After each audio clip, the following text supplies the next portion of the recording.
అసలే 10 ఏళ్ల తర్వాత అధికారం దక్కింది. అందుకే పదవుల కోసం ఆ మాత్రం ఆశావహులు కామన్. అయితే ఆ జిల్లాలో నేతల డిమాండ్లు కాస్త ఎక్కువగా ఉన్నాయట. పార్టీ కోసం కష్టపడ్డాం, రోడ్డు మీదకి వచ్చాం, మమ్మల్ని మర్చిపోవద్దు సార్ అంటూ ముఖ్య నాయకుల చుట్టూ చక్కర్లు కొడుతున్నారట. ఇంతకీ ఆ జిల్లా ఎక్కడ? నేతలు చెబుతున్న చిట్టా ఏంటి? సిద్దిపేట డీసీసీ పీఠం కోసం పోటీ, పైరవీలు మొదలెట్టిన సీనియర్లు, ఇన్ఛార్జ్ మంత్రుల చుట్టూ నేతల చక్కర్లు. ఈసారి ఛాన్స్ ఓసీలకా బీసీలకా? ఉమ్మడి మెదక్ జిల్లాలో కీలకమైన సిద్దిపేట డీసీసీ పీఠాన్ని చేజిక్కించుకోవడానికి ముఖ్య నేతలు తీవ్ర ప్రయత్నాలే చేస్తున్నారు. పీసీసీ అధ్యక్షుడిగా మహేష్ కుమార్ గౌడ్ బాధ్యతలు చేపట్టాక జిల్లాలకు కొత్త కమిటీల ఏర్పాటుకు కసరత్తు జరుగుతూ ఉండడంతో ఇప్పట్నుంచే హస్తం నేతలు తమ అదృష్టాన్ని పరీక్షించుకుంటున్నారు. దశాబ్ద కాలం తర్వాత రాష్ట్రంలో కాంగ్రెస్ అధికారంలోకి రావడంతో పాటు త్వరలోనే స్థానిక సంస్థల ఎన్నికలు కూడా ఉండడంతో డీసీసీ పోస్టు కీలకంగా మారింది. ముఖ్యంగా స్థానిక ఎన్నికల్లో అభ్యర్థుల ఎంపికంతా డీసీసీల పరిధిలోనే ఉంటుంది. అందుకే జిల్లాకు సంబంధించిన ముఖ్య నేతలు ఎలాగైనా దక్కించుకోవాలని డీసీసీ పీఠంపై గురిపెట్టారట. కొద్ది రోజులుగా జిల్లా మంత్రులు పొన్నం ప్రభాకర్, దామోదర్ రాజనరసింహతో పాటు ఉమ్మడి మెదక్ జిల్లా ఇన్ఛార్జ్ మంత్రి కొండా సురేఖకు, మరో కీలక నేత మైనంపల్లి హనుమంతరావుకు మనసులో కోరికను విన్నవించుకుంటున్నారట.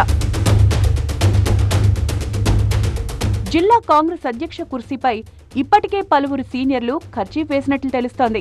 వీరిలో ఇప్పటికే చాలా మంది నామినేటెడ్ పదవులు కోరుతున్నారు.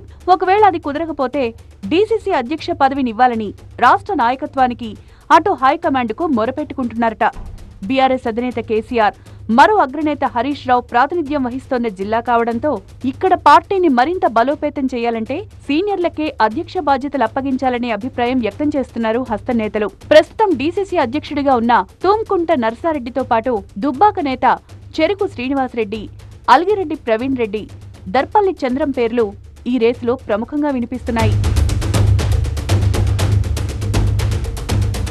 నామినేటెడ్ పోస్ట్ ఇస్తే ఓకే, లేదంటే డీసీసీ అధ్యక్ష పదవిని కంటిన్యూ చేయాలని హైకమాండ్కు చెప్పారట తూంకుంట నర్సారెడ్డి. ఇప్పటికే జెడ్పీటీసీగా పోటీ చేసి జిల్లా పరిషత్ చైర్మన్ పోస్టుపై గురిపెట్టిన చెరుకు శ్రీనివాసరెడ్డి డీసీసీ బాధ్యతలు అప్పగించినా సంతోషంగా స్వీకరిస్తానంటున్నారట. ఈ ఇద్దరు నేతలు మొన్నటి ఎన్నికల్లో ఓటమి పాలైనా తమ తమ నియోజకవర్గాల్లో పార్టీ ఇన్ఛార్జీలుగా కొనసాగుతున్నారు. ప్రభుత్వం తరపున తమ హవానే నడిపిస్తున్నారు. దీంతో ఆల్రెడీ పదవులు అనుభవిస్తున్న వారికి కాకుండా పార్టీ కోసం కష్టపడ్డవారికి, ఇప్పటికొక్కసారి కూడా అవకాశం దక్కని వారికి డీసీసీ పీఠం అప్పగించాలనే అభిప్రాయం కూడా జిల్లా నేతల్లో వ్యక్తమవుతోంది. పార్టీకి వీర విధేయతను ప్రదర్శించే దరిపల్లి చంద్రానికి డీసీసీ పదవి ఇవ్వాలని కోరుతోందట పార్టీలోని ఓ వర్గం. బీఆర్ఎస్ పార్టీకి కంచుకోట లాంటి సిద్దిపేట నియోజకవర్గ పరిధిలో మొదట్నుంచి పార్టీని అంటిపెట్టుకుని ఉన్నారు దరిపల్లి చంద్రం. అలాంటి వ్యక్తికి సిద్దిపేట జిల్లా కాంగ్రెస్ బాధ్యతలు అప్పగిస్తే పార్టీ మరింత బలపడే అవకాశం ఉంది అన్నది ఆయన అనుచరులు చెప్తోన్న మాట.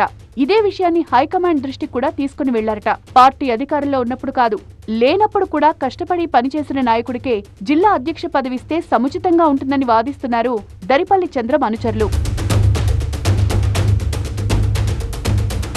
ప్రస్తుత డీసీసీ మాజీ ఎమ్మెల్యే నర్సారెడ్డి సైతం మరోసారి పదవి రేసులో ఉన్నట్టు తెలుస్తోంది. మరోసారి ఆయనకే ఛాన్స్ ఇస్తారా లేక మరొకరికి అవకాశం ఇస్తారా అన్నదే తెలియాల్సింది. క్యాస్ట్ యాంగిల్లో చూస్తే ఈసారైనా బీసీలకు అవకాశం ఇవ్వాలనే వాదన తెరమీదకొచ్చింది.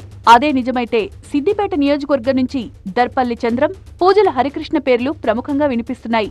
ఎవరెన్ని ప్రయత్నాలు చేసినా మంత్రి పొన్నం ప్రభాకర్ సూచించిన వ్యక్తికే డీసీసీ పదవి దక్కుతుందనే మాట మాత్రం గట్టిగా వినిపిస్తోంది. అమాత్యుడు ఎవరివైపు మొగ్గు చూపుతారో మరి.